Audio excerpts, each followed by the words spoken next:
Hello. Welcome back. It's been a while, guys. Off the Menu Podcast, episode 137. I'm here with my brother and my only other co-host, Tay. Hello, everyone. Surprise, surprise. Anyways, we'll talk about that later. And a very special guest, Alo Minari, a creative in the city, well-connected, an activist. I'd like to say he's definitely out in the community, helping out a lot and making a name for himself. Appreciate you coming. No problem. I appreciate you letting me know. Big stepper, go getter. Yeah, I forgot that, bro. Don't forget, guys, go getter, big stepper, going crazy. Welcome back to the Off the Menu Podcast. We're glad to be here. Man, feel rusty. You feel rusty? Yeah. It's been a while. We haven't shot since the Moose episode. That was almost 3 weeks ago. Yeah, it's about a minute. And that episode's not even out yet. Yeah. But Alo, thank you for joining us here. Episode 137 Off the Menu Podcast. We really, really appreciate that you're coming here and then here to share a story with us. Yeah, I'm a certified yapper, so we're going to be talking about a lot of random stuff. Yeah. That's perfect. Whatever you got yap about, let's talk about it. It's been a while since we had anyone on the podcast. Yeah. It's been about almost 2 months, huh? Mm-hmm. Last one was just us three, so whatever is out there you want to talk about. I've been really big into conspiracies again. I'm thinking about starting my own conspiracy podcast. Don't get me started. I'm like, right now, my world is just everywhere right now, trying to figure out what my next move is. So They're saying we're at the end of the cycle of the 20-year shit. Yeah. I seen that, bro. I was watching that the other day. Every 20 years of greatness, bad greatness, and then, yeah, whatever. Yeah, we're getting there right now. A lot of stuff's getting unearthed. But thank you guys for tuning in. We're just, right now, me and Pearson and Amy are really trying to figure out what the next step is for the podcast, where we want to go. Every time we think about quitting it, we run into someone else that wants to do the podcast and wants to be a guest on it, and then we start hearing more love about it. And honestly, we'll see where things go. And I feel like right now, with the break that we just had, I feel like this is a great opportunity to kick off summer. Yeah. And really push the narrative in the city. A lot of things have changed in the city in the last year. And, there's a lot of great people still doing great stuff. So if you guys want to be a guest, hit us up.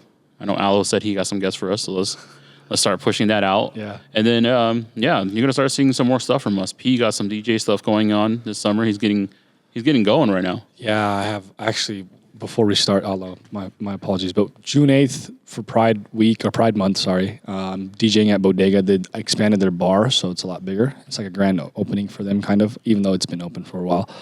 And then I'm doing my own event, June 22nd, Arm Bounce at the Pearl from 1 to 7. So appreciate you guys showing out and supporting for me. Yeah, make sure you guys are there. But let's go ahead and get to the episode. Alo, for the viewers, who are you and what do you do? Man. It's hard to explain right now. Basically, no one and everyone at the same time. Batman. I hear you. Lately, I've just been living in my room. But then somehow I'll just be at like the most random spot. Yeah. But I would say, first and foremost, before like modeling and all that stuff, music is my main passion. Yeah. But I've kind of taken a long break from that. But always like kept my ear to it. Because sometimes, with like my brain being so scattered, sometimes music is the only way I can communicate or think. Right. So that's always been kind of a guide for me. When I put in my headphones, I'll see straight instead of all over the place. So music has always been my guide since I was a little kid. For sure. What kind of music did you grow up listening to?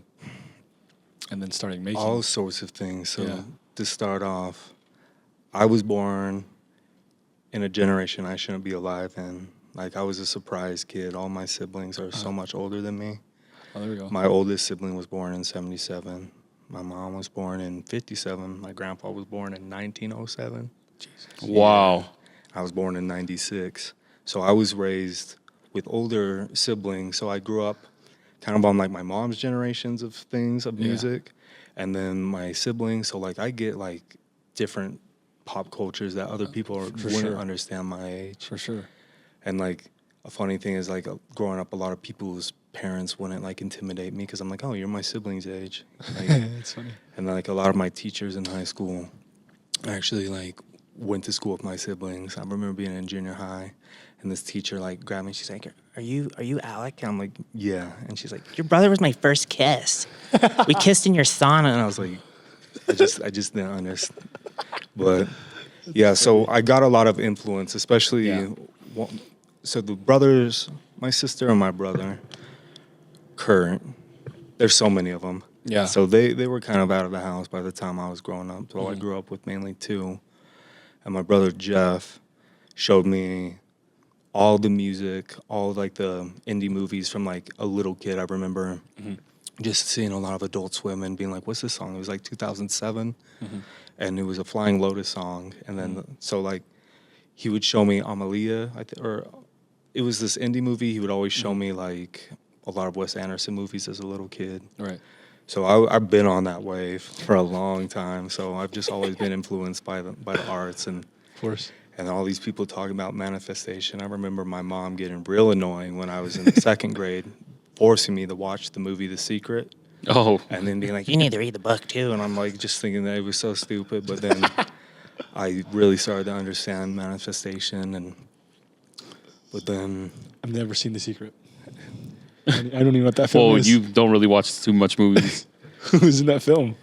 it's more of a documentary about Oh, really? the law of attraction. And then they have a book about it, but I just remember that being heavily forced on me.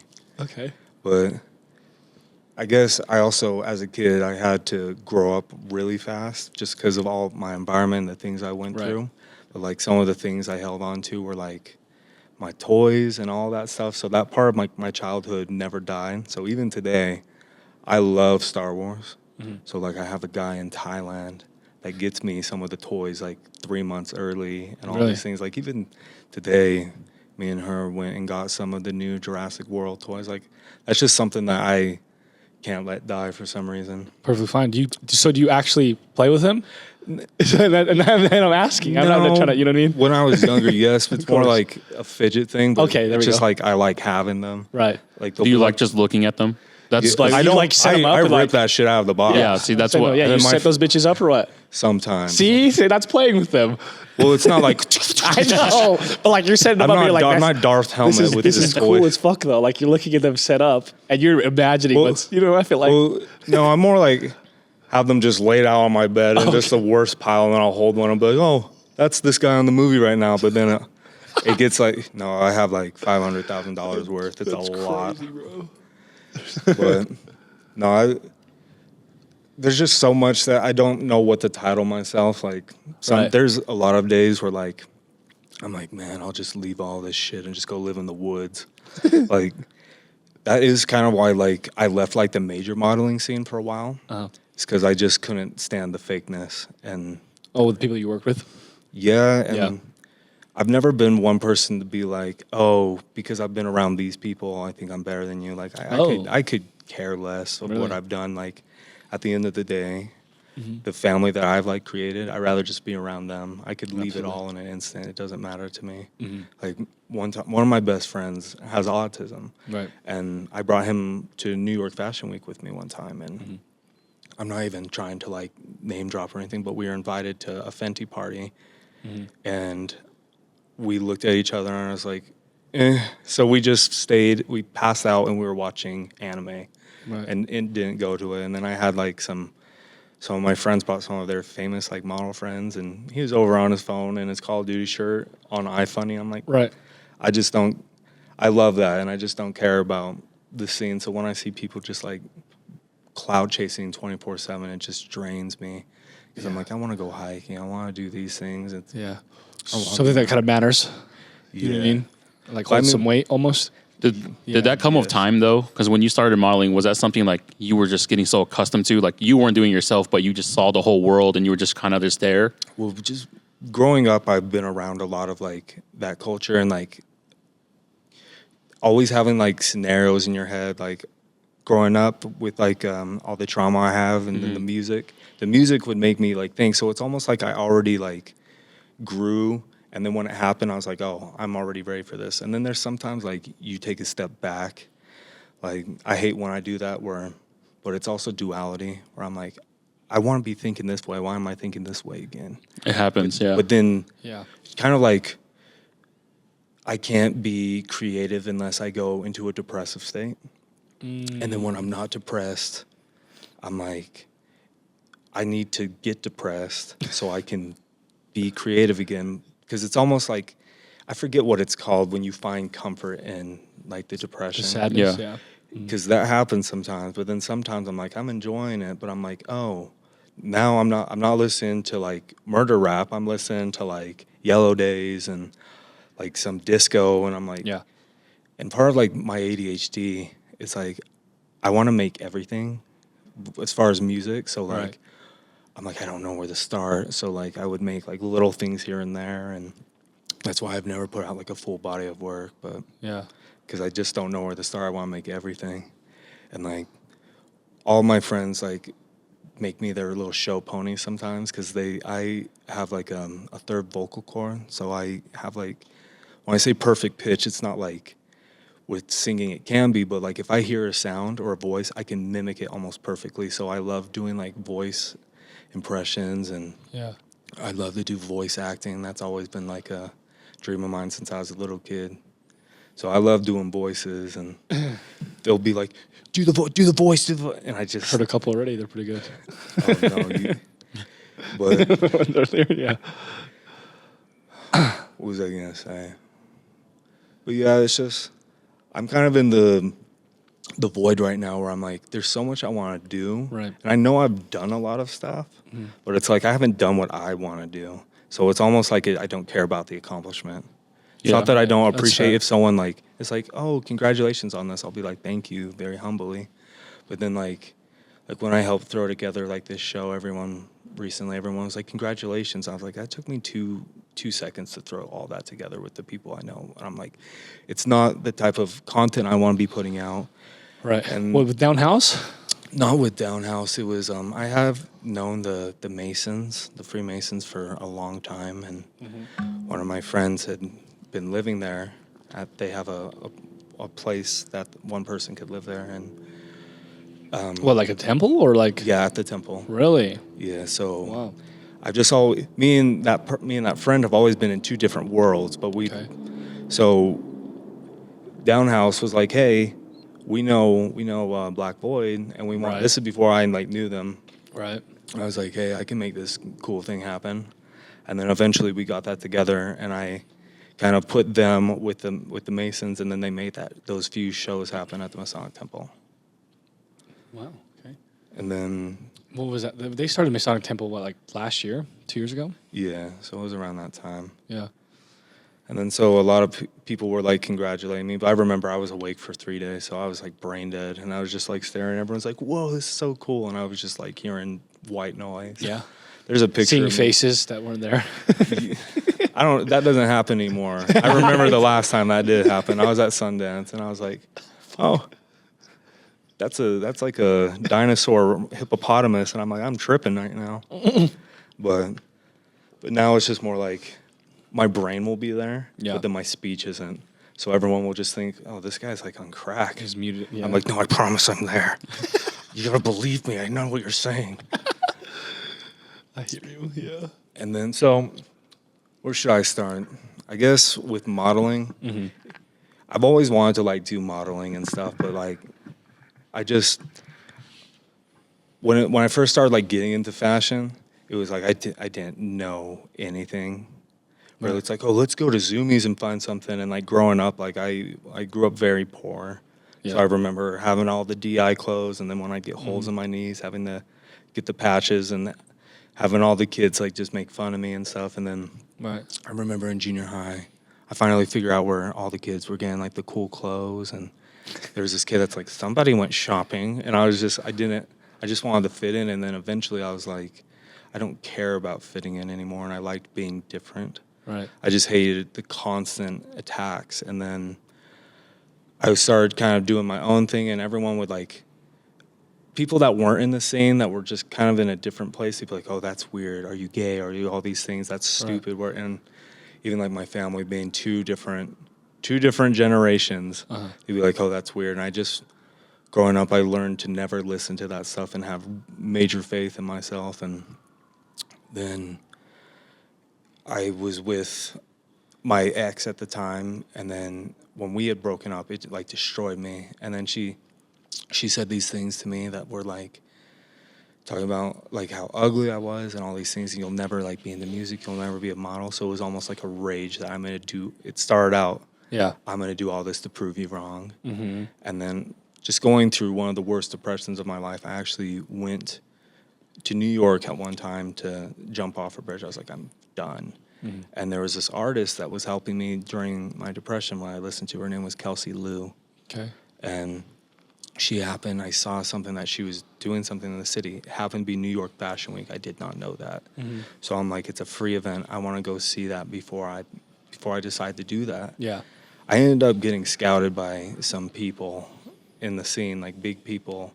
And it was just very like weird for me. And then they're like, do you want to be in this music video with this celebrity or this? And I'm just like, what is happening right now? Like I was always like in like the music scene, but not the model scene. Right. And so I probably looked a lot better then because I was not eating. I was so skinny. And then so having like even like some of these influencers that I look up to come up to me and be like, oh, you look super good, dude. It was really weird for me.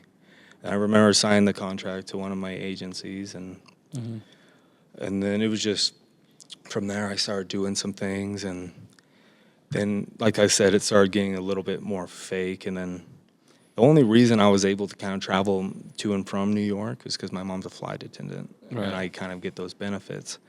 And then I just started kind of going through more body dysmorphia because of the medical issues, and people would say like, "Oh, you're just changing," but no, it turned out like it was real things Happening to you. and I'd be like, it would really fuck me up because people would be like, that's you in your photos. These are two different people. And I'd be like, it really messed with me because like I'd see how I look in the mirror, how I look in the phone, but then someone else takes a picture and it's like completely different. Yeah. Like way different. And it would just cause like this dysmorphia. And it would get to a point where I like, the people that like my close ones, I would like grit my teeth in some pictures because I'm like, otherwise you wouldn't know I exist. And then, so I started helping more people out. And then eventually I kind of got like bigger on Twitter and got into Twitter. That's how I met a lot of like my influencer friends. And I saw these people and I was like, no way, they're from fucking Utah. Because like growing up in Utah, people would find out that I like know certain people in like the music scene. They were like the white fake gangsters at like these random house parties, and I'd be like to like the people, I'm like, why did you tell them I know these people? They're like, hey yo man, we got collab or something, we got like do all this. So I was used to like just garbage stuff up in the scene coming up. It'd be like, yo man, I love like G-Eazy, I'm gonna be like the next like Mac Mill, all these things, and I'm like with like their black and all these things. So when I saw like these actual creatives way later in the scene from Utah, Yeah. it started like, I'm like, whoa, like my scene's actually kind of coming up. And I'll tell you the three people that made me start coming back and fucking with my own city and starting to help them. It was Afrofool. Yep. It was Jacob. I found him on Twitter. Uh-huh. It was Bad Son. Yep. Before they had their first drop. Hugh. Shout out Hugh. Yeah. Yes, shout out Hugh. And it was this model named Aubrey Clark. Yeah. So I would just like see them and then kind of like follow their scene. And They were popping off. Aubrey popped off. I don't know if she's still doing the thing she's doing, but for a minute she was very like, you know what I mean? She was she was hot in the city for sure. this was like 2019, like 2020 that I'm like seeing these things. And then I went to this one like random thing at Feist and Comey, Gabby. Yep. It was his first, I can't remember the name of it, but it was his first brand before he made a Comey. Oh really? And I talked to him, and then way later on, like when I started kind of doing things in the city again, I ran into him. I was like, no way. And I was like, congratulations. And just seeing like the things that he's doing with the Comey too. Like my biggest thing is like, if I see someone that reminds me of me or that, because I can, like I told you, I can read people. So if I see someone like suffering, I never want anyone to go through the self-hatred that I did. So I like to help people in the scene without anything in return. So I'll be like, if you need this, like I would genuinely just give you that platform. You don't owe me anything. Right. So I like doing that to like young creatives that just like, For sure. I want to help. Because now this city is like very popping. Like even Bad Son, like the amount of times that I've like worn Bad Son just because like I fuck with the city. And like Yeah. out of Tooele, man. Like out of everywhere, it could be out of Tooele. Yeah, Cypress, Tooele. Yeah, he's far west side. Yeah, And Yeah, then just Magna. seeing all the like even there was one time, and I'm not trying to name drop. We were in New York and Monte Booker. We were at like this. Oh, yeah, really? Yeah, and what pisses me off is Monte Booker is Smino's producer. Yep. And Smino always wears Bad Son, and it pisses me off. He's not viewing my shit at all, but I'll wear it a certain way or with a certain color, and he posts the same shit. I'm like, what the? I have screenshots. And then so when I'm in New York and Monte Booker is like, oh man, what are you wearing? Because I let all my friends Yeah. wear some of the Bad Son that I had. I'm like, and he gave us a fake name. I'm like, I know who you are. And I'm like, this is Bad Son. He's like, oh, okay. Oh, yeah, I forgot. Because, like, him and Smino are repping that shit. And then I know. seeing all, like, the... Kendrick Lamar was wearing that shit on his and, tour. like, I Those saw camel core pants. It's crazy. as fuck. Buddy was wearing some of the jackets. I seen Yeah. a lot of people, and it just makes me genuinely happy. It's Same. not even like it's not a jealousy. It's like, shit, I got to, like, step my shit up and get on the movement again because, like, Yeah. I have a lot of ideas I genuinely want, like photo ideas and all these things, and I just haven't been able to pursue them because I've been going through all the stuff I have. But now that I'm starting to get better and healed, I want to start like really showing people. Like I used to do like a lot of album covers and Right. a lot of like digital editing for like Right. certain artists, and I just love doing that shit. Like like I said, I want to do like so much stuff. I always tell Yeah. people that get boxed in that are like, oh, I don't know what to do because I want to do this. I'm like, what? But I can't do. I'm like, why can't you do both of them? Why do you have to like have like a set, just like a set list of jobs? I'm like, you can Right. do whatever you want. And so I try and tell myself that because I'm really good at giving advice, but taking my own advice, I was like, no, it's different. I feel like it's for everybody almost. It's on. Say, It's yeah. up. It's an uphill battle. You can give the Always. greatest advice in the world, and you look at that advice, I'm like, that doesn't fit me.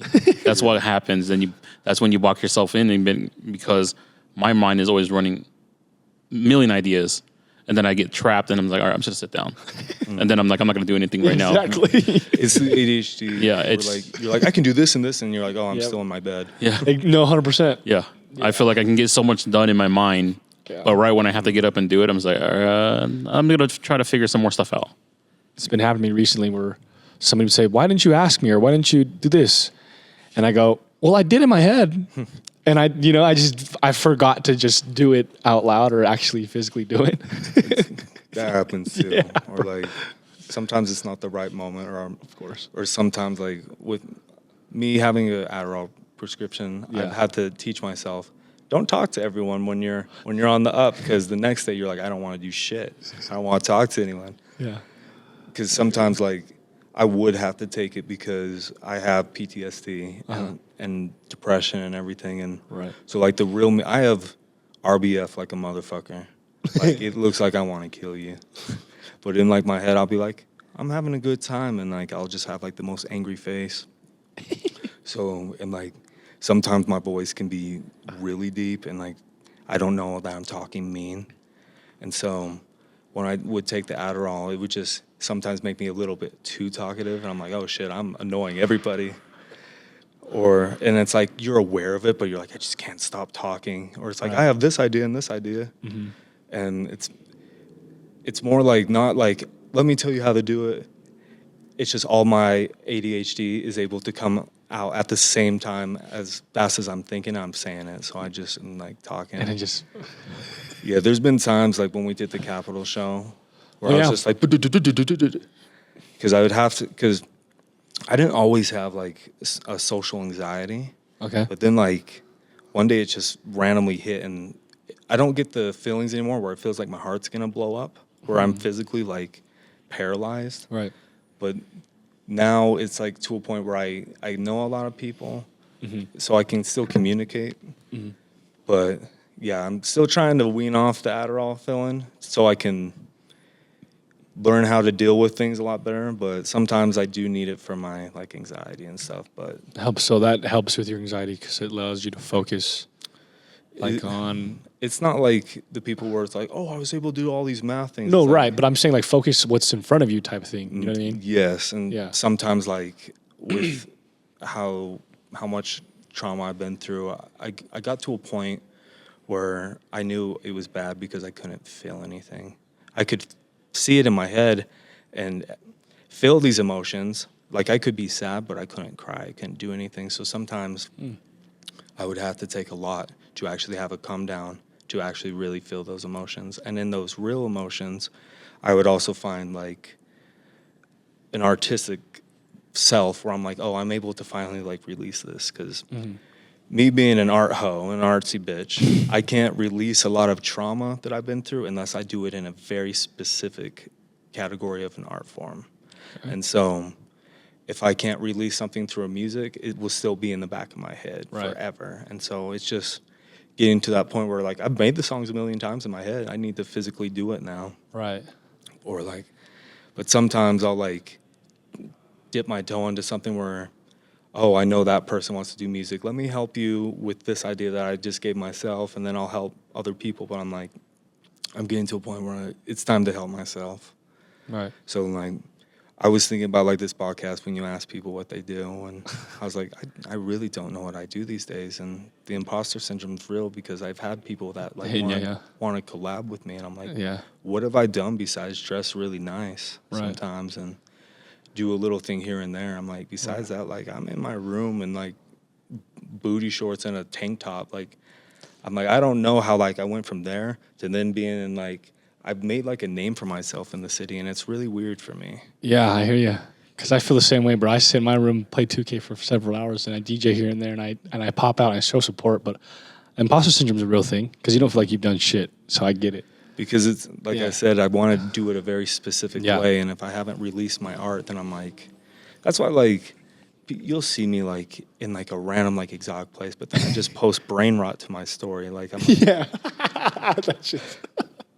But then, because then I see the people that like, and nothing wrong against it, taking certain things seriously. I think I just haven't taken myself too seriously, because then I get too in my head. I'm like, oh, am I seem like I'm better than everyone? Because like when I talk about like things I've done, if you get me in the right spot where I'll say like certain things I've done, it's not me ever bragging. It's because like I hold so much in. So when I feel comfortable to be able to talk to someone, I just kind of like, of course, overly talk. And then so sometimes I'm like, I'll have to like literally say, if I'm not trying to brag or sound like an asshole or anything. Of course.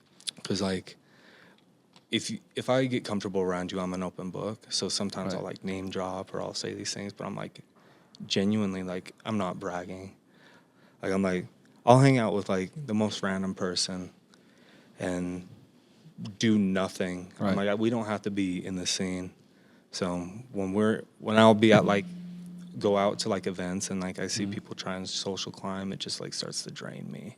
Yeah. And stuff, because that's why I like genuinely told you like I fuck with you, because I just see a genuine person. Yeah, I get what you're saying, because I'm not the person to go, like if someone's like, oh, that's fucking LeBron James. Of course it's LeBron James, but I'm not going to go out of my way to make other people uncomfortable for me to like meet the guy. You get what I'm saying? Like I'm not going to do that. If I see him walks past, what's good, LeBron? Like you bleed the same way I do. You know what I mean?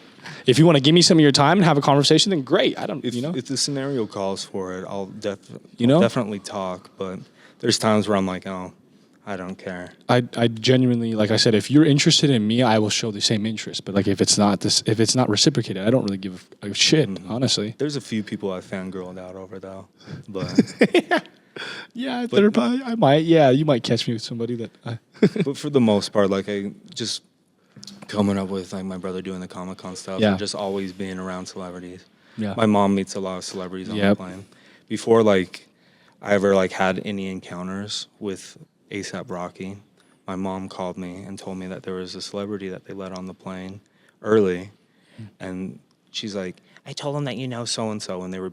Him and this person were beefing at the time. I'm like, oh no. But my mom told me it was T.I.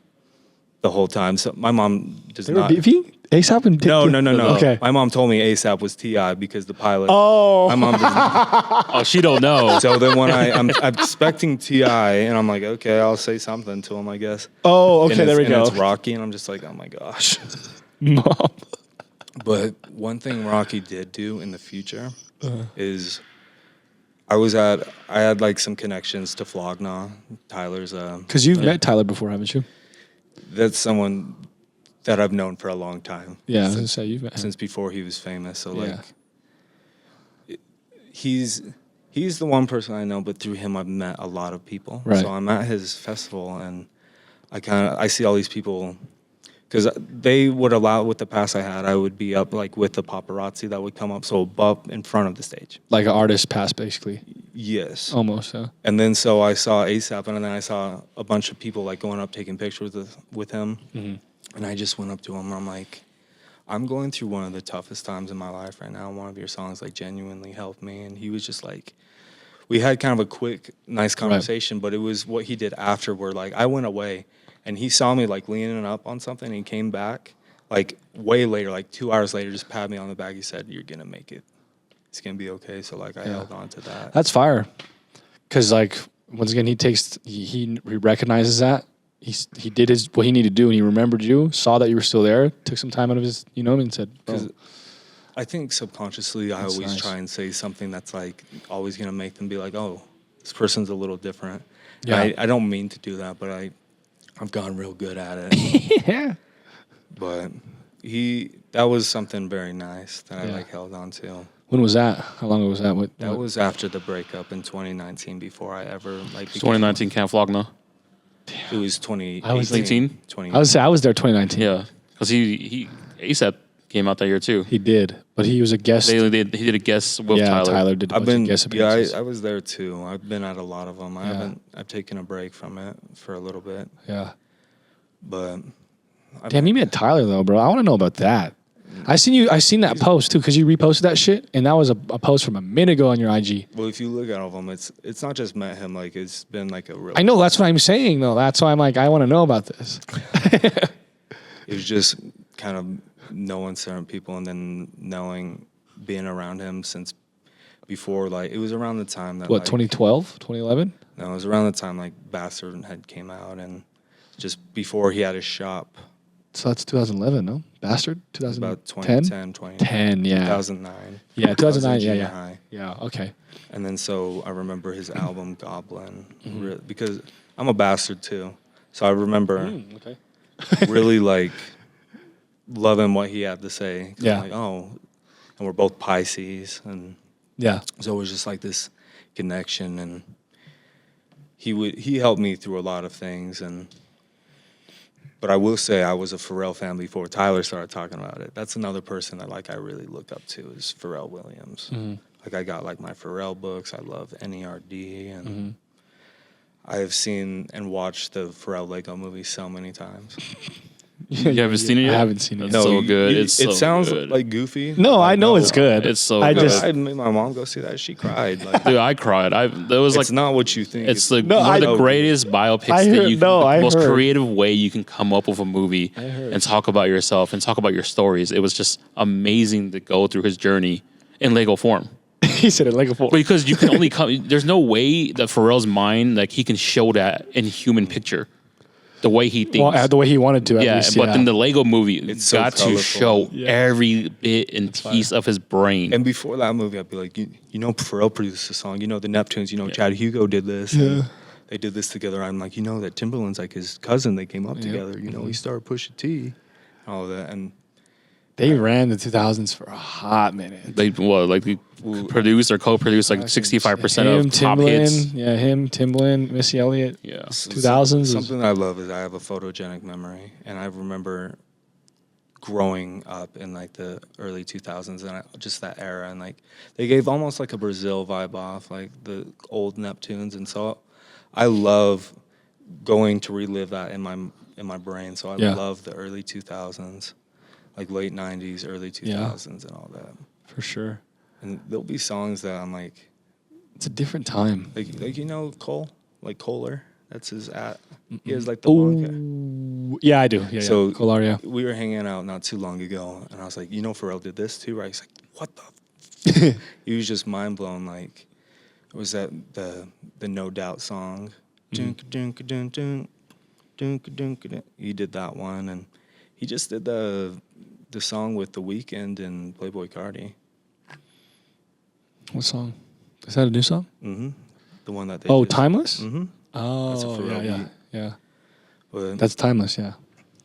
but kind of where like my music journey started, and it's so random. It was my brother. I didn't like a lot of the rap music that he'd listen to because I would associate it with the drugs that he was doing because he had like the addictive gene, and so he made like marijuana look like it was crystal meth. So like no, he was very addicted to everything. So like when I would smell it in his car, he'd be playing this artist. So I just always kind of like had like this hatred for this artist. But then one day he was like, I know you don't like him, but just listen to this song and maybe you could like write music to some of the stuff that you're going through in life with like all these things. Right. And it was the song Last Words by Tech Nine. Oh, he liked Tech Nine? Yeah, and so like now old Tech Nine is different than new Tech Nine. So like I have a lot of family from Missouri too. So like Tech Nine basically was like the spark that started the journey through all the music I was listening to. Mm-hmm. And then like the modeling scene, and like the art scene, not counting like my brother Jeff showing me different sides, Yeah. but then Brad showed me like those things. Yeah. And then so that kind of just like sparked everything. So I kind of owe a lot to Tech Nine in Yeah. a huge way. I was never a fan of Tech Nine. Yeah, neither was I. But then now it's just like, the song was on his album Killer. Because he has some like deep shit. No, I know he does, and he can spit. I just didn't like him.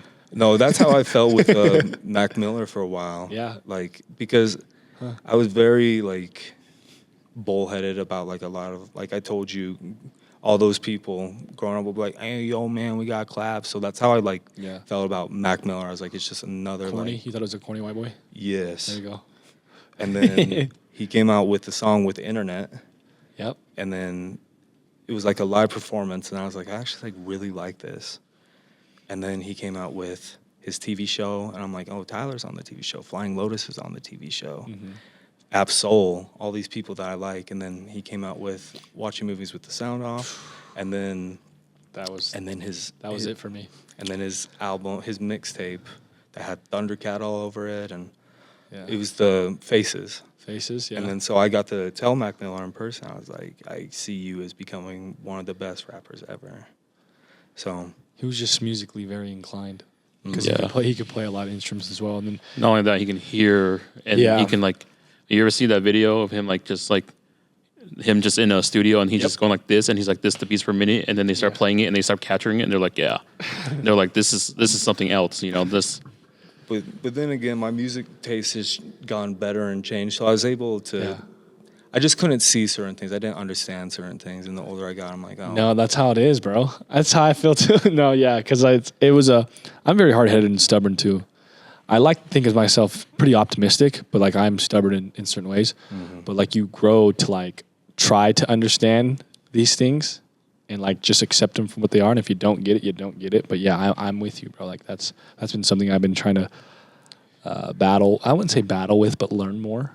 It's a battle at times. Yeah. Because sometimes, especially with like people younger, like there's different experiences, and it's not like in my head I'm like, just because I went through something way worse doesn't mean that this person isn't going through something. Or when it comes to like what you said, I have like this analogy around like I might be on chapter 9 of a book and they're on chapter 2. I can tell them what happens in between, but they won't understand until they read all of it through the chapters. Yeah. And so sometimes I have to take a step back and be like, they need to experience it. Yeah. And that's come with trial and error and a lot 100%. of different experiences. And Yeah. but I have my bad days, and sometimes like it's kind of like with my anger, sometimes with certain people, it's like I have a huge, long fuse, but when it's like the people I care about, I blow up a lot more. But if you ever see me blow up, it's like a balloon that keeps growing, and it could be the smallest thing that makes it pop. Mm-hmm. And it's like, instead of me getting mad at that person for whatever the thing is, they're getting everything that I'm just like, everything in total. Yeah, 100%. Unfair. Emotions are unfair, though. I am glad that I went through I've been through so many different things that I can almost relate to a lot of different people without going into detail. And the older I get, I'm glad, because it means it's been a blessing because it means I can understand more people instead of being against everyone and being like, I've gone through this. It's like, no, I can understand you. And Absol, I say this, and she and like a lot of my close friends hear me say this all the time when I'm giving people advice. It's a verse by Absol. He says, I have to walk on the dark to shed the light. Yeah. So sometimes these days, I'll kind of immerse myself in people's like bad stuff or the dark, because I'm like, I have to do that shit alone. And if I have to live on the dark to shine someone some light, I will gladly do that. Right. I will gladly suffer any day to make sure someone doesn't go through pain. And that's not like a righteous thing. It's just like, that's kind of how I've always been. Right. But it's righteous inevitably, you know what I mean? Not like I mean more of like oh, I'm helping people. I'm Right. like getting off to it. Like, no, it's just like, I've done things for people that's like, I shouldn't be doing this. I'm getting nothing out of it besides For sure. being there, because a lot of the time, like, I don't like saying a lot of the things I've been through to certain people, because it's not that I want to not say something. It's like, it will traumatize them. And I've had that happen. And so sometimes it's just like that's why music will help me kind of like slowly release things. And like the one thing that has been with me through like a lot of my trauma is this guy right here. We grew up together. I've had him since I was 10. So 19. You said he was almost 19 before we started. And I was like, wow. I didn't believe it because like he doesn't look as old as you say. It's crazy. He's like 18, 17, damn near, yeah, if that's the case. yeah, He just lays there, bro. Yeah. It's crazy. Chilling. So. That's fucking it's awesome. because Daddy's holding up. If I set him down, he'll go puppy again. Oh, really? This comfort zone. Yeah. Do you feel like your trauma, emotions, all this stuff help you become the person you are with other people? Because it seems like it's not more of a righteous thing, but it's just more of like a self-taught, like I'm here for everyone else to shine this light without even thinking that kind of stuff, right? Most definitely. And it's a different battle every day. Like some days it's like one of the things that I've been thinking lately is like, people will see me like in such like a happy mood that they won't believe some of the things I went through. And sometimes within myself, I'm like, damn, I like really went through that. And it was really traumatizing, but my brain didn't let me like, there's some things that have been so traumatizing, but like in my head, I'm like, oh, okay. Normal. Yeah. As if I could forget about it. And then like lately I've just been kind of like meditating some of the things I've been through and trying to like realize that they happened. But it's like a lot, because when I can think about a lot of things all at the same time, and it just gets scatterbrained. So again, back to music, where I can see a straight line instead of giant spider webs of good, bad, all these thoughts. And being such like a deep thinker, it's also my own worst enemy at times when it comes to thinking about like, Well, yeah, you get stuck there and you don't do anything. or like the thoughts that you have about yourself. It's not even just like self-image. It's just like, and sometimes I'm like, are these real? Because when I think something about someone else that happens to just be true, I'm like, are these things that I'm thinking? That's why like, I don't really do drugs or anything, but like a lot of people, marijuana will help them. That is the one, like I can handle myself on anything except that. Except that. And it wasn't always like that. Now it's just like, gives me like the worst thoughts ever. And Anxiety through the roof. I think it's because I'm not where I want to be in life. And I feel like if I was comfortable where I was in life, then I'd be like, I have nothing in the back of my head That's a great way to put it. to think about. Because I'd be feeling that way too, bro. That's the reason I stopped. Yeah, That's I hear you. condensing all the bad thoughts into once. That's And exactly when the you get high- reason. well, the worst thing is getting high by yourself, because then that's when it's like bad. When you have somebody that's not as bad, and social smoking I think is not as bad, but like when you're getting high as fuck by yourself and you're just laying there. sometimes when I would take all those Adderalls to have those come downs, in the beginning they were really bad thoughts, but I'm like, I need to face them. And that was really hard, because even today, because the way my brain works, when I'm feeling my emotions or everything that I've been through, I'm seeing images, I'm feeling emotion and stories and sounds. And so when someone's like, are you okay? I don't know how to put that into words sometimes. Right. So 100%. I've been wanting to get more creative, get back into releasing that certain ways. And it's not fair to some of the people. But because I want to say what I'm going through and stuff, it's just sometimes I don't know how. 100%. And there was one of the times where I prayed. I said, give me my ability back to because I lost my creativity for a while because the thing, my Atlas being off was actually pinching off a lot of stuff, making me just in a state of no, it pinches off a lot of things that go to the brain. It puts you in a state of fight or flight. And I was slowly declining for over 10 years. And it was getting to a point that no one knew what it was. And she found something. And so now I've just been slowly getting my creativity back. And that's why I've been wanting to do this podcast. I'm just wanting to do everything because I'm holy shit, my 20s were wasted by depression and medical issues. But I know that I'm exactly where I need to be because it's happening right now. Yeah. I had to go through these things to fully understand. And you can't have knowledge and growth without pain. Yeah. 1,000%. Mm-hmm. So some of the times when I'm really happy, I'm holy shit, what's going to happen to give me a lesson? What I do to deserve this? No, it's never that. It's more what? Stop giving me your toughest battles, all that type of. But at the same time, it's almost a hubris, a state of not ecstasy. It's because I know that the pain is for something greater, if that makes sense. But sometimes it's just holy fuck, I need a break. Mm-hmm. So, and one of the things that's been getting at me is him getting older and me just wanting to deny it because he's been a big comfort for me, and I'm I don't know what I'm gonna do. But then my brother that passed away was really close to him, so I'm he'll be okay. Yeah. But I'm down to do another podcast where we talk about this because it's a whole nother thing about me. But I've been in a medium since I was a kid, so that's a lot of the things that will fuck me up. Really? And it's not I hate a lot of other mediums because I know when they're lying. The ones that are oh my God, there's people from the 50s walking all around you right now. I'm no, they're not. You're not seeing that.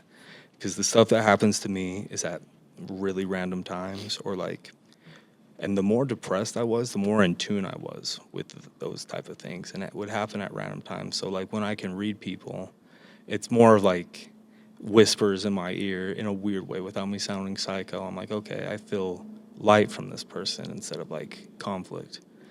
And then it's half empath, half I am so good at looking at characteristics. So you could be moving a certain way and I'll remember, I'm oh, you're thinking this way because I remember when my body went through the same thing or my thought. Right. So I'm oh, I see you without you knowing I see you. And that's how I can be help people through certain things.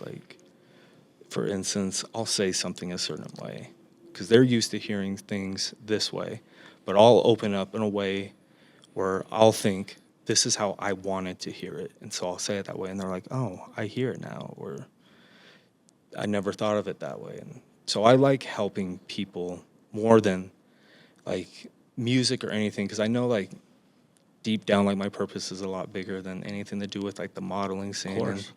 And that's why I feel I can drop it so quick. Yeah. But it's it was always my dream as a kid. So I'm I want to go through that before I go through whatever I'm supposed to go through. Yeah. So we're in the grind. I think that's awesome that you how do I say it? You found what you believe is your purpose. You know what I mean? You're here to help people, and that's what you want to do. And you're talented enough to do the things that you set goals for yourself as a kid to feel successful. But like you said, you have a deeper meaning in life that you've found, which is awesome. You know what I mean? And that's the part that's still growing and understanding because there's times where I'm I will lie to myself and say I'm crazy and when I'm it's not real, then weird things happen. And one of my friends does not like to come over to my house because of things that can happen. And but when I talk about the dead, it's so second nature to me that it's not even a fear. What do you mean things happen?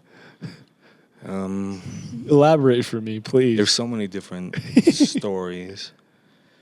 Without being very personal, there's things involving skinwalkers, the dead. The dead is different because for me, there's different levels to death. Of course. So what I mean by that is like you have the people that don't know that they're dead and they live a loop. And this comes from experience since I was about 8 years old. And I remember seeing like my first like entity. I only knew what it was because my brother had saw it out the corner of his eye. I remember seeing it for the first time. And it was a woman. It was very blurry. But then like you could see it. I remember she looked at me and did this and said, I remember it wasn't like a fear, but it was like I felt all the energy leave out my body, like, what am I saying? And then after that, it was just like, okay, this is one of like my big purposes. Because then like when it first started happening, it would come in like little things, like me predicting like my sister's death, and then certain things. Because there's certain feelings, and I know people are like, oh, I had a dream about something. You're like, yeah, whatever. But then, like, I know it's something serious. It's a certain feeling, or when I snap out of the dream inside of the dream, or when my mom's gotten so used to it that sometimes when I would come home, she'd be like, did you bring something home with you? Because she'd hear the footsteps or, like, the shadow stuff. And Really? Mm-hmm. And Was your mom a medium? no, medium? No? I'm the only one in the family. Okay. But there'll be times where that's why I'm like, I can talk for hours about like some of the things I went through. Uh-huh. And I remember when I first started dealing with like darker entities, like there was a demon because my brother was doing the Ouija board in the house without any of us knowing. And I was a little kid. I remember I was like saying like a certain prayer downstairs, and I remember the house it started getting really windy, and the house started like feeling like it was shaking. Rumbling, yeah. And my front door was locked with the deadbolt, but the door got ripped off the hinges, and the deadbolt broke through the door, like it got forced out. And so that was when I would like immerse myself in the dark, and I'd be this little kid because my mom would be gone for like 4 days, and I would be like, Right. okay, I'm dealing with this. And so I would live in the dark to eventually learn how to shed the light. And that's not easy for everyone. When I talk about like the death, there's my friend that doesn't like to come over. Yeah. And for like probably the last like 3 years, I almost felt like my ability was just gone. Like I didn't feel anything, but then like weird things will happen at the blue. Mm-hmm. So I'll tell you what recently happened with him is we were watching the Pharrell Lego movie, and even earlier I'm like, man, nothing's happened in so long. And there was something that was said in the movie that I remember. I was like, I'm so sad that I forgot that line, because that was a line that really spoke with me. And after I remember the line, it was when Pharrell's talking to the pastor, and he said, put your everything in God's hands. And then right after that, we all three saw it. And to backtrack a little bit, I don't just think everything's a fucking ghost or anything. I'm like, no, that was this, or Yeah, that was yeah. that. That's this reflecting off of that. Yeah. I always try and like, Make sense of it yes, first, yeah. but there's some things where I'm like, oh Yeah. no, that's just that, whatever. Right. But there was a thing that just kind of at the top of my stairs just appeared out of thin air in like the middle and just fell to the ground. Nothing was on me. It was in front of me. And it was a piece of his computer that was on the other side of the room that was magnetically like hooked onto his computer. And then all of a sudden it just falls. It literally just like, it's so hard to explain, but it just snapped out of like reality. Well, so it appeared out of nowhere, drops in front of you? Mm-hmm. That's fucking weird. And we all saw it. And so I was just like, I just was smiling because like I find a lot of comfort in the dead sometimes, because I would have dreams sometimes where I'm like yelling, and they'll be like, who are you talking to? I'm like, them. And I'd be really upset that I'm like, why me? But then like a lot of my friends had passed, and with me not feeling my ability in so long, when some did decide to show up, it was very, very surreal for me and nice. Or like my brother, certain things like, you've seen the teardrop on my face, right? Tatted. Mm-hmm. It's because I've lost so many people in my life. Even like within the last 3 years, I've lost over 40 people close to me. A lot of them from Fent, a lot of them from just like random shit. Death is very personal for me, but also like desensitized in a way to where like Yeah. I'm feeling the emotions, but I'm not crying. But then some people, I'm like, I've said, like, if you come to me, I'll know it's you. Just from, like, certain connections. And a lot of the things that have, like, come to me aren't even, like, my relatives. It's other people. And I remember me and my mom, she wanted me to, during one of my depressions, wanted me to go on, like, this tour bus to, like, Wendover. But, like, the gimmick was the main lady throwing it was, like, this medium.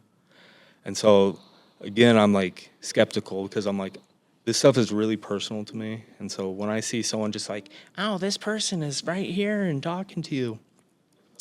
Well, it turns out, like, the whole time she was like, there's just so much around that kid right there. And then on the way back, she completely ignored everybody and sat next to me and was just saying all these things, like, without, like, getting, like, real. I've had, like, weird shit happen, like, random, like, witch-looking ladies on the street stop me and say, you're supposed to lead them in the end. And so it would, What the fuck? yeah, it gets really weird. And that's where I like to tell myself I'm crazy. And so, like, I'll just kind of, like, tune it out with, like, oh, I'm going to watch some Star Wars. I'm going to do this. All right. And so when I try to tell myself I'm crazy, that's when, like, more weird shit happens. Or a lot of the time I'll meet someone and they'll tell me, like, something, like, deep, dark secret. And they're like, I don't know why I told you that. And I'm very used to that. I'm like, oh, that's normal. But that's a whole nother thing. Like, I even like the Skinwalker stuff, I have to be careful on that. I'm not afraid by any means. Like, I have a gun that the bullets are dipped in ash just for those occasions. But You've seen Skinwalkers before? Yes. Oh. But it's not, I don't have a fear. Like, my Because you're not supposed to speak about them, huh? It's more That's for what's in the everyone name. else. Yeah. I have a tattoo on my stomach, and it's a little girl angel, and it says, I know how I die.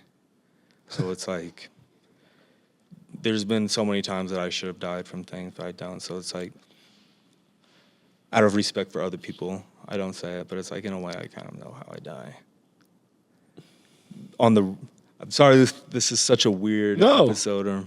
No. But yeah, there's just so many weird things that happen. And so when I'm, like, going through those, like, crazy things, and then all of a sudden I'm, like, super goofy, or I'm like, oh, I'm laughing today. Is that okay? Like, when normally I'm, like, this serious person. And then, so that's just, like, the duality. I'll be going through all these things. I'm like, which one's the real me? And, like, certain people, like, or certain friend groups, I kind of have a chameleon personality. It's not fake by any means. It's just different pieces of me that can fit for those people. Or, like, this friend group isn't like this friend group. Yeah.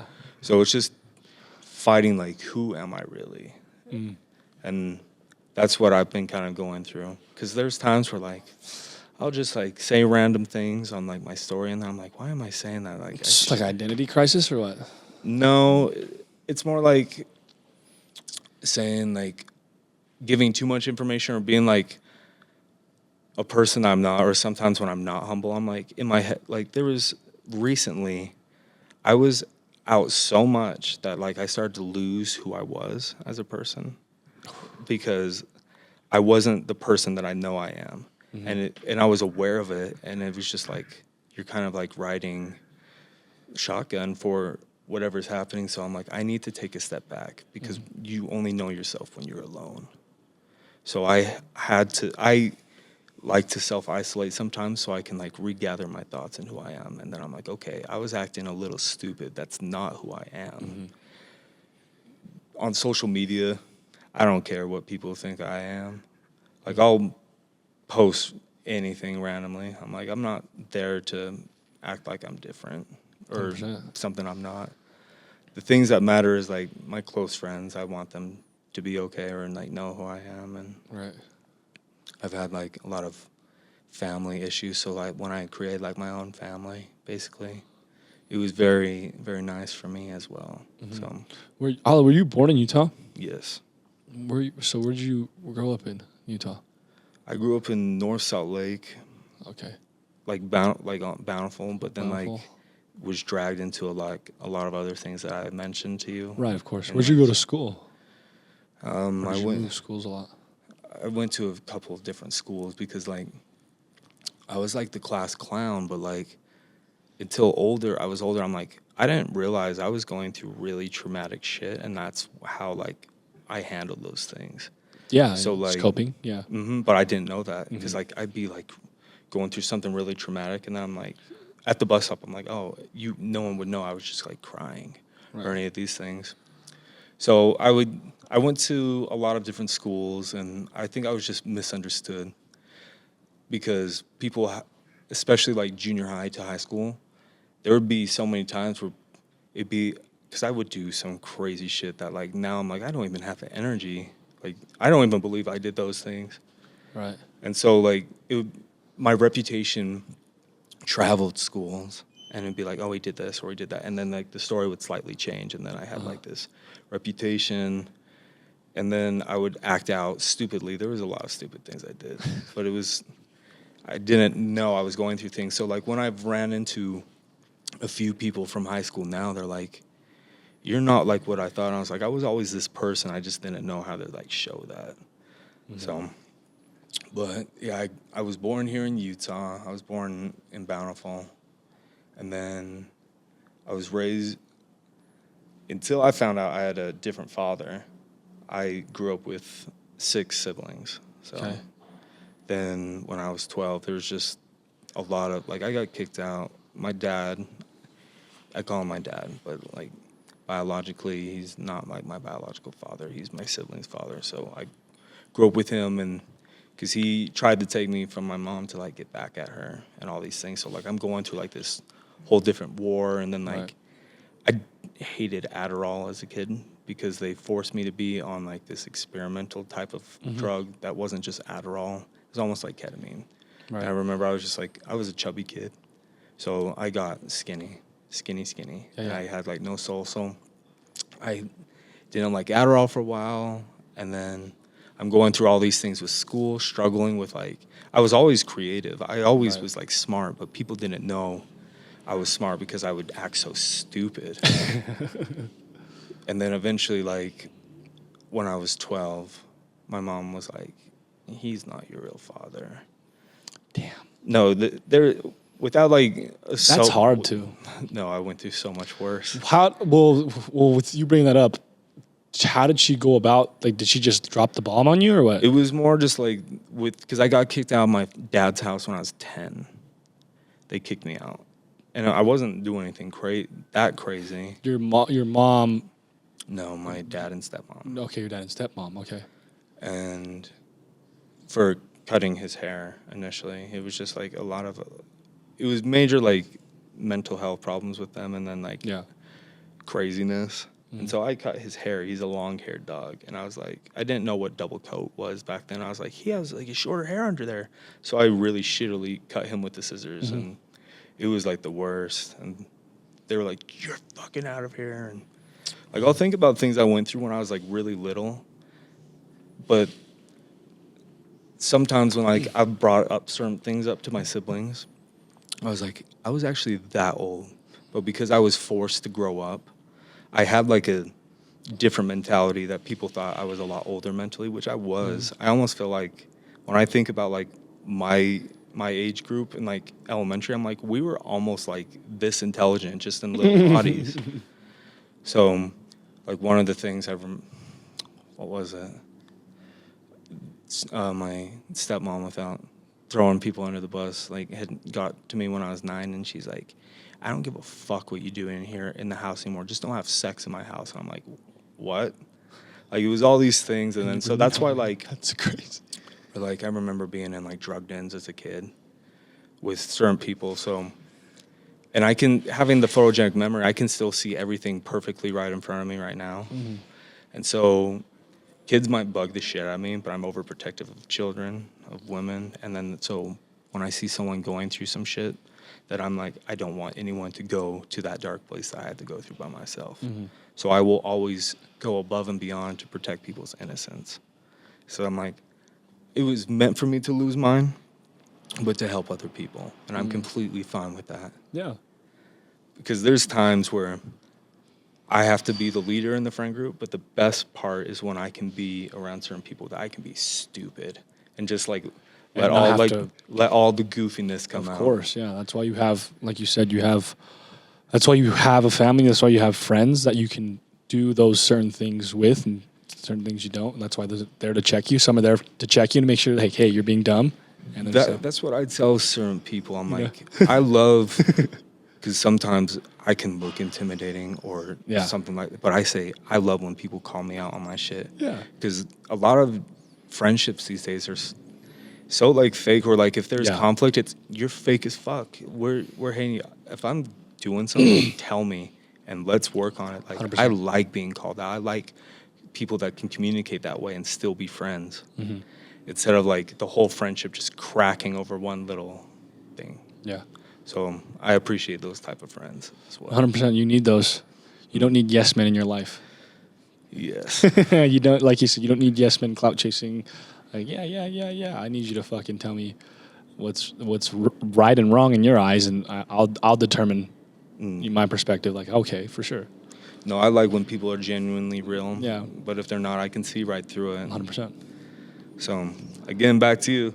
That's why I still fucks with you. And I think we are very similar in that sense, because I have a good job. I do a good job of keeping certain people at a distance, because I know how I won't say how they treat people, but how I've seen or how I see they act, that I just want to make sure that I'm protected. it's because you've been through certain shit, and then when you said a little bit too much to the wrong person at one time, so you learned that. For sure. That behavior, so you're like, I know what to not say around this person. I yap though. No, I yap. I'm a yapper, bro. But there's certain things about myself, like even my closest friends, if I say, tell me about myself, they can't say anything, because I am so good at letting people know certain things about me and not certain things. Yeah. Because I'm like, I've had so many, and that comes from experiences. Because I'm like, I felt comfortable around this person, but now it's like, unless I want you to know it, no one can really pull things out of me. A lot of people 100%. Say I'm very hard to read. Well, you do a good job with your choice of words. Like during this conversation, and I'm sorry, like I said, I'm actually complimenting you on this, but like you're using the right choice of words to give us enough, but not everything. You know what I mean? Mm-hmm. And I don't mean that like, I'm not asking you to give me everything. You're giving me a good idea of what you've gone through. You're giving me a good idea of who've passed and what you do.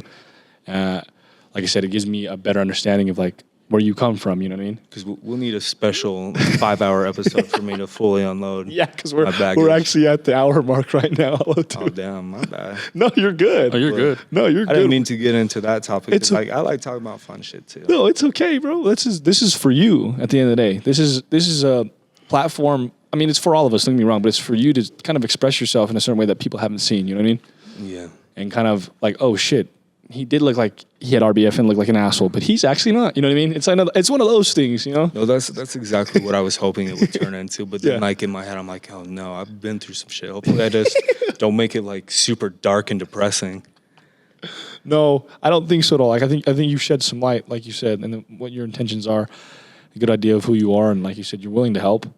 And if you're aware of who Alo is, once again, he is somebody that knows. I don't want to say everybody, but he knows a lot of people that can get the job done for you. So if you need something in that creative realm, I promise you. A lot of the time I'll know someone and they have no idea I know things about them. Exactly. Let me explain the Alo Minari name. Yeah. So my actual name's Alec Farrow. Uh-huh. Growing up, one of my nicknames that my mama called me is Alo Palo Alto. But I didn't want to go with Palo Alto because people were going to think I'm Dick Wright in that movie in Blood Orange and everything. So I just went with Alo, and then like, because I had like artist names that were garbage before, but then I was really thinking about the movie Minari, and that's a Korean plant which can only grow if what before there has died. Yeah. And so I really connected with that, and I'm like, that kind of represented who I was. So I was like Minari, and Alo just kind of was already rolled off. I'm still getting used to people calling me Alo, but people can call me Alec or Alo. Yeah. But that's where Alo Minari came and kind of just stuck. Yeah. But then I think it rolls off the tongue really well. Sounds like Illuminati by accident. Say it too fast. Alo Minari. Yeah, it's pretty close. Illuminati. people will be like, but your actual name is like super cool. I'm like, What's your actual? Oh, you don't have to give yeah, your I told you. Oh, It yeah. was Alec J. Farrow. Yeah, yeah. Pharo. Yeah. Okay, yeah, you did. But yeah, people can call me whatever, and they can call me piece of shit or goofy goober. You said a piece of shit. I'm like, it's all good. You've given us a piece of advice all convo, but we do have a segment before we do it, which is a chef special. You can give us a recipe if you want. You know what's funny is if I wasn't doing anything in the industry, I wanted to be a cook, a chef. So like, I have this soup that I like to make, like when it's like starting to become fall. Yeah. And so you just get like kind of a big silver pot like this, and you put butter at the bottom, and then you cook a roast in it for a second. Okay. And then you let that simmer, Yeah. and then you pour water on top of it.